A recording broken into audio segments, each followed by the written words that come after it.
remarqué l'importance de cette conférence sur la protection et la sauvegarde du patrimoine culturel en temps de crise, parce que malheureusement nous assistons toujours à des attaques contre les lieux de culte, contre les monuments historiques, contre les mosquées, contre des bâtiments qui normalement devraient être des écoles. Tout cela nécessite une réaction de la communauté internationale et ça pose bien sûr, comme le titre de la conférence le dit, l'effectivité du droit international. Nous avons le droit international humanitaire, mais l'application malheureusement n'arrive pas à assurer protection et une sauvegarde à 100%. Pourquoi? Tout simplement parce qu'il y a un tiers de la communauté internationale, des membres des Nations Unies, qui n'ont pas adhéré à la Convention de La Haye de 1954. Il y a plusieurs dizaines de pays non plus qui n'ont ni signé ni ratifié les deux protocoles de cette convention.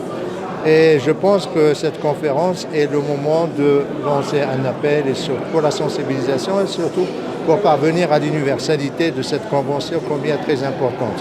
Bien sûr, il n'y a pas que la convention de La Haye, il y a également ce que font les autres organisations, que ce soit l'Alliance des civilisations, les résolutions du Conseil de sécurité, les résolutions de l'Assemblée générale. D'ailleurs, il y a une résolution qui a été adoptée il y a 2 ans à l'initiative du Royaume du Maroc et du Royaume d'Arabie Saoudite pour la protection des lieux de culte et du patrimoine culturel, matériel et immatériel. Il y a la Ligue arabe qui a également sa déclaration, l'Union africaine, l'OCI.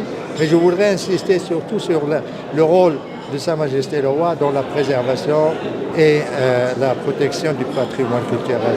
Sa Majesté le Roi a déjà sensibilisé tout d'abord ici au Maroc la protection du patrimoine immatériel et grâce au ministère de la Culture, il y a une avancée énorme, il y a une reconnaissance internationale de la stratégie de Sa Majesté le Roi de protéger ce patrimoine parce que comme vous le savez, le patrimoine culturel, c'est notre ADN, c'est notre passé, c'est notre présent et c'est notre obligation de le préserver pour les générations futures. Sa Majesté le Roi veille en tant que président du comité Al-Quds a également alerté la communauté internationale chaque fois que c'était nécessaire sur l'impératif de préserver le caractère islamique, chrétien, culturel de la ville Al-Quds Sharif. Il y a Beit Mal Al-Quds également qui est le bras exécutif du comité Al-Quds grâce aux efforts de Sa Majesté le Roi qui veille à la restauration des monuments historiques, des monuments du Maghreb à Al-Quds Sharif, également les écoles qui ont été détruites. Tout cela pour dire que le Maroc est à la pointe en quelque sorte de rôle, de la responsabilité de la communauté internationale pour la préservation de patrimoine mondial culturel.